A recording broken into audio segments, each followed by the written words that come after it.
Have you ever looked around and wondered why some women seem to just glide through love? They feel effortlessly peaceful, while others, maybe even you, are constantly feeling anxious, overthinking every single tiny detail. Well, today we are exploring something incredibly close to the heart, the 7 differences between wounded and mature feminine energy. And I promise you, by the end of this explainer, you are going to see yourself and your relationships in a completely new, healing light. Think about it. You've probably experienced this before. You're waiting for a text back and suddenly your mind just starts racing. You wonder, did I say something wrong? Am I just not enough? But here is the surprising part. The difference between the woman who spirals into anxiety and the woman who stays peaceful isn't because one is stronger or prettier or just luckier in love. It has absolutely nothing to do with that. It is entirely about the emotional place they are operating from. And that brings us to the core of what we're talking about today, the wounded versus the mature feminine. So many intelligent, highly successful women don't even realize they're actually operating from old emotional wounds. Now, if you recognize yourself in some of these wounded traits today, please know this isn't about judgment. We're not here to criticize you. We are here to see ourselves clearly with deep compassion. Because true healing really begins the moment you can finally look at yourself with understanding instead of shame. Okay, let's dive into the first major difference. When your feminine energy is wounded, you're constantly seeking validation. You're always asking yourself, do they like me? Am I doing this right? Your entire emotional state relies on how other people respond to you. So a delayed text instantly feels like this massive rejection. But here's the thing, it's not because you're weak. It's because your nervous system learned a long time ago that love had to be earned. The mature feminine, though, she creates her validation from within. She still loves connection, of course, but she knows that being loved has to start with feeling safe inside her own body. But here's where most women get it wrong. Let's look at the second difference. A wounded feminine chases. She secretly believes, if I just love him harder, if I care more, if I give absolutely everything I have, maybe then they'll finally choose me. But a mature feminine attracts. And that doesn't mean just sitting around doing nothing. It means deeply understanding your own energy. She's no longer exhausting herself trying to earn love. Instead, she is calmly deciding whether someone else actually deserves access to her life. There is just sheer relief hidden in these next few words. Healthy love doesn't need convincing. A woman operating from mature feminine energy doesn't try to force chemistry. She absolutely refuses to beg for consistency. Instead, she just steps back, takes a breath, and allows people to reveal exactly who they truly are. Now, this next one completely changed my perspective. There's this modern misconception that healing means becoming so fiercely independent that you never need anyone ever again. You build a fortress. But building a giant wall to keep people out, that's actually just another wound, cleverly disguised as strength. Which brings us beautifully to our third difference. A wounded feminine hides her needs. So many of us were taught that asking for too much makes us difficult. So what do? We stay quiet, we pretend everything's totally fine, and then we secretly feel deeply disappointed when nobody understands what we actually need. But the mature feminine, she doesn't play those guessing games. She expresses her needs calmly and honestly, not with anger and definitely not with manipulation, but with profound emotional responsibility. Because the crucial truth we really need to embrace is this: vulnerability isn't a weakness, it is clarity. When you communicate honestly about what you need, you are giving the people in your life a clear, beautiful map of your heart. You're taking away the anxiety of the unknown and replacing it with pure, grounded truth.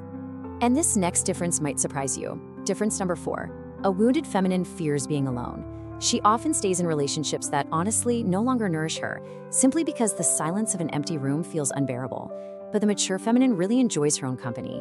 She understands that loneliness and solitude are two very different things. One feels empty, but the other feels incredibly peaceful. She built a beautiful, meaningful life for herself, whether she's single or deeply in love.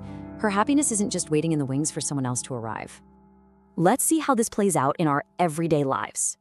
Difference 5. A wounded feminine reacts defensively. When we carry old emotional wounds, our body reacts before our mind even has time to process what's happening. We instantly assume the worst. We take things personally. But the mature feminine responds. Instead of reacting immediately, she gets curious. She gently asks herself, okay, what am I actually feeling right now? What story is my mind trying to tell me? That one small pause changes absolutely everything. You don't have to instantly reply to that text. You don't have to immediately defend yourself. Because the most beautiful truth is that peace is created right there, in the space between the trigger and the response. Taking that deep breath is exactly where you take your power back. Difference number 6. A wounded feminine sacrifices herself to keep love. It is so easy to confuse self-sacrifice with romance. We ignore our boundaries, we shrink our dreams, we stay silent just to avoid conflict, and little by little, we disappear. But the mature feminine keeps herself while building love. She knows that real intimacy happens when two whole people choose each other every single day, not when one person slowly fades away just to make the relationship survive. This next difference might just be the most powerful paradigm shift of them all.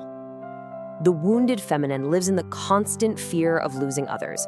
Her internal dialogue is this endless loop of what if they leave? The mature feminine flips this entirely. Her standard is, what if I stop being true to myself? Just feel the difference in your body when you hear those two questions.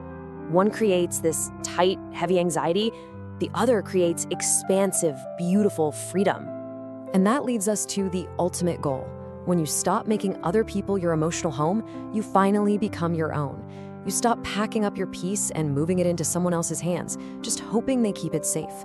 You build safety within yourself. And ironically, the very moment you become your own emotional home, that is usually exactly when much healthier, more secure love finally finds you. So let's take a quick look at the complete roadmap of the 7 shifts we just covered. Moving from seeking external validation to creating it within, from chasing to attracting, from reacting defensively to pausing with curiosity. Seeing all of these laid out together really helps us visualize the journey. And remember, this isn't a checklist you have to complete perfectly by tomorrow. It is just a gentle direction to point your compass toward. Which brings us to a really important reminder. Healing your feminine energy does not happen overnight. And more importantly, healing isn't about becoming perfect.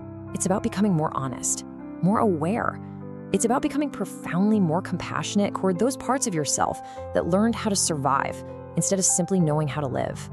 If you recognized yourself in this explainer today, I really want you to take a deep breath and hear this. You are not broken. You simply adapted.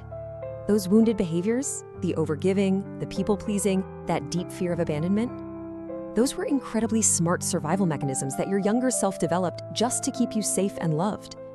They served a purpose once. You absolutely do not have to be ashamed of them. But you're safe now, and what was learned can absolutely also be healed. You can gently thank those old survival strategies and just let them go. Every small step you take back toward your true self, every time you pause instead of reacting, every time you express a real need, that is a quiet act of courage.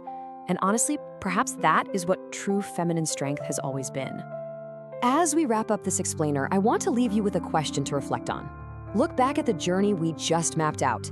Which of those 7 differences truly spoke to your heart today? Remember to be so gentle with yourself as you navigate this. You are doing beautiful work, and you are slowly but surely becoming the peaceful woman you have been looking for. Keep choosing yourself.